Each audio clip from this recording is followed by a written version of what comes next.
সরাসরি সদরঘাট থেকে। তো এই ভিডিওর মাধ্যমে দেখানোর চেষ্টা করব যে আজকে লঞ্চ চলাচল করে কিনা। সম্ভবত করে না, কারণ টার্মিনালে অনেক লোক বসে আছে। এটা টার্মিনালের প্রবেশ পথ।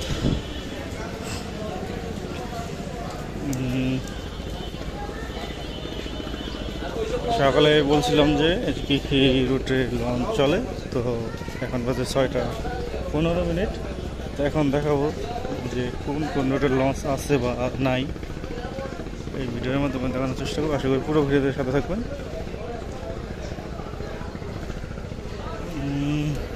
ঘাট দেখে বোঝা যাচ্ছে পুরো ফাঁকা।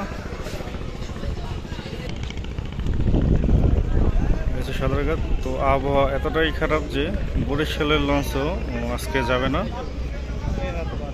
জালাঘাটের উদ্দেশ্যে সুন্দরবন 12 কিলো দিয়েছিল, কিন্তু লাইট সব বন্ধ। প্রিন্স আওয়ালা 10-এরও লাইট বন্ধ।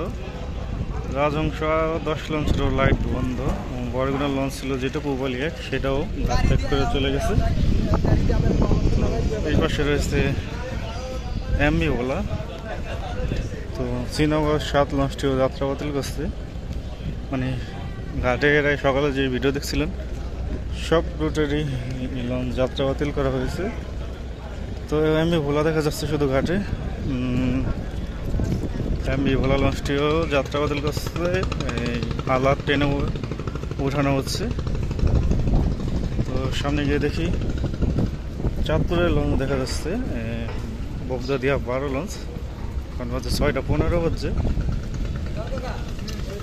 তো চাঁদপুরের লঞ্চ দুপুরে একটি লঞ্চ গেছে, সম্ভবত 2টি লঞ্চ গেছে, ময়ূর 10 ও ময়ূর 1। তারপর আর দেখিনি।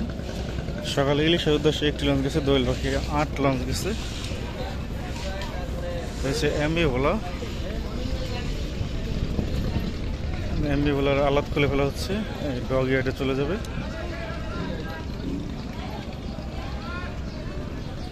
তো ওই পাশে বগদাদিয়া 12 দেখা যাচ্ছে চাঁদপুর ঘাটে। তো আজকে বলতে গেলে পুরোপুরি লঞ্চ চলাচল বন্ধ রয়েছে। তো ভিডিওটি এই পর্যন্তই।